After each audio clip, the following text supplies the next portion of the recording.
Good morning.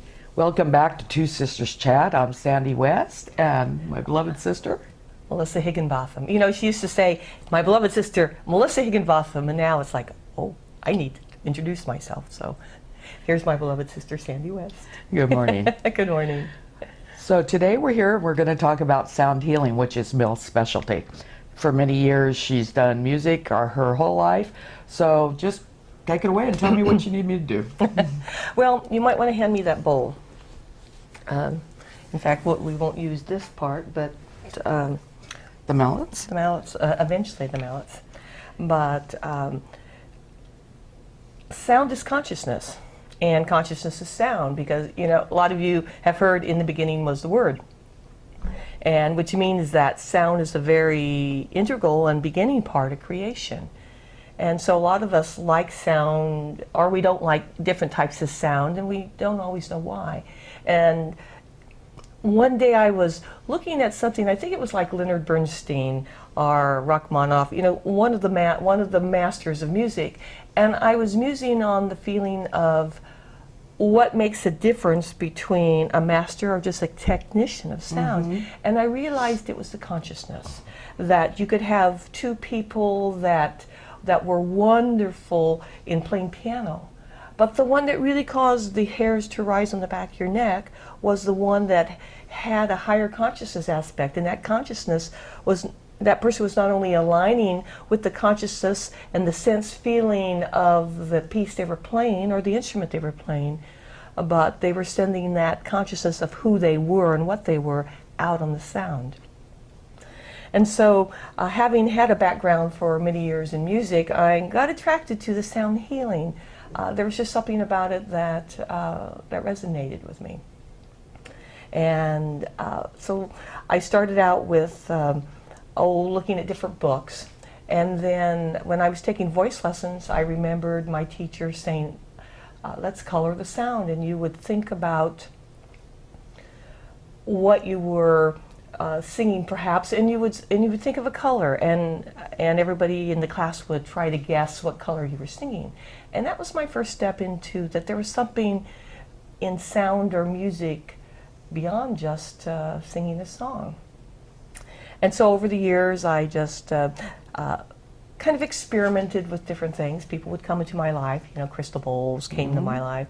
There were different types of tuning forks, there were drums, there were rattles, all these different aspects of making music or making sound, or sometimes making noise, which is all sound anyway. And then I put it down for a while because I was pursuing my own inner development in other areas. And then I recently, a couple years ago, started taking it up again. It just felt like the right time. And I wanted to try something different, and I had years ago some what they call Tibetan bowls, and then I put them away in storage when I moved into a place that was just too small to hold them all, and I stopped using the crystal bowls because I realized that I became the crystal bowl, that my voice would, when I would tone, people would say, "Are you using a crystal bowl?" And we have a crystal body, and so a lot of it was learning to send the sound out through with the consciousness as high as I could get that consciousness, and out using my body as a resonating chamber. And then I recently had come into my awareness again about Himalayan bowls. And they're not Tibetan, they're called Himalayan singing bowls because they're made in the Himalayas, and they're made in Nepal. And the one I have today is a 17th century antique bowl. And it was made by monks, where they would, as they pounded the metal, they would chant. And it was very similar to dreams I used to have about singing swords, you know, about the old blacksmiths, and they would sing the power of the consciousness into the work as they were making the sword. And I found that that was something I was doing anyway with anything I created with my hands. And I always liked handmade things anyway, because the consciousness and the heart of people were in it. And so I bought this bowl. I asked the bowl before I bought it whether it wanted to co-create with me, and then when I got it, the first thing I did was was hold it in my hands, and I said, do you want to co-create with me? Do you want to travel with me on an ascension pathway? And I felt like it said yes. You know, you don't always hear things in words. It's when people say something speaks to me, sometimes it's just that cognition or inner knowing that there's a recognition that there's something there that's communing with you. And so I closed my eyes and held the bowl and kind of felt the consciousness and asked the bowl if it wanted to co-create with me. And when I got that answer, I then, the next step, got the answer of yes, of course. And otherwise I wouldn't be holding it in my hands at this moment. But I then dedicated it. You know, I just closed my eyes and held it.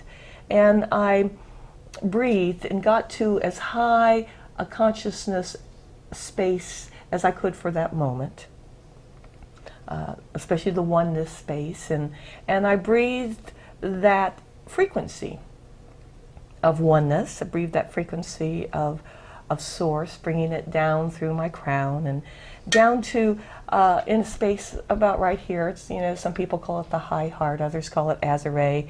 It's wherever your sacred place is.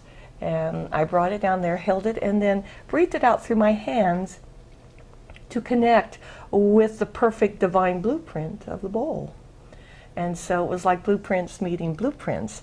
And I just closed my eyes and allowed the frequency to connect.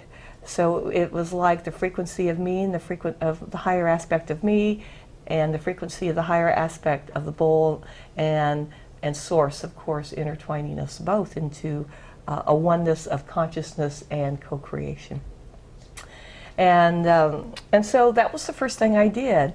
And then the next, of course, is like, you know, you sort of like, you want to play it, right? You want to hear make noise. You want to, yeah, and you want to hear how it speaks, and so there weren't really any directions, and there are a lot of directions out there for playing crystal bowls, and some directions for playing the Himalayan bowls, and Himalayan bowls come in different sizes. The larger ones are considered mainly used a lot of times for healing, and you can use them for meditation because they sound wonderful. Didn't you mention something about the metal too? Yeah, this metal was special. This metal was special because in some of your New Age books you hear about the 7 sacred metals. Well, people with lineages with the temple bowls say that that's not really true. You know, there's no gold or lead in them. What there is a specific ratio, and I'm pulling from memory here. I think it's like 71% copper, and that would make it 29% tin, as opposed to brass, which has zinc in it. I think we had brass, the little ones, when we were growing up. Yeah, Okay. And there's a whole different feel to it. Some of them are very like one tone, where these, because of the way they made them, and of course the consciousness that was co-created with them, Right. plus the bell metal bronze. And so it's the same type of metal that's used in bells. Okay. Okay, so